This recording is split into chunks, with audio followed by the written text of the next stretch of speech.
everyone, Lisa here, Denver Pilates girl. Today we're talking about how to install the jump board on a Peak Pilates TWS legacy unit. Now this is the older apparatus. The newer one is called the Artistry. If you're looking for the video on how to install the jump board on the Artistry, either click to the end or check the link right up there.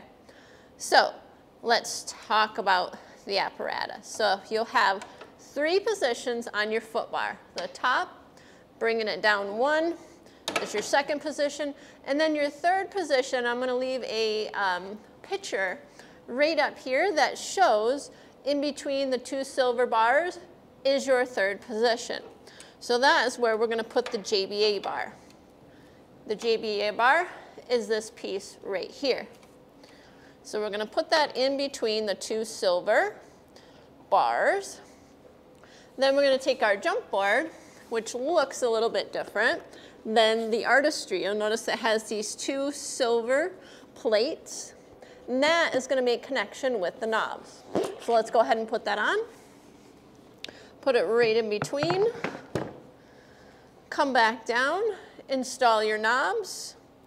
I'll also leave a picture so you can see, because this camera angle isn't always the best. So once the knobs are nice and secure and you have them tightened all the way, you'll be able to do your jumping exercises for your client.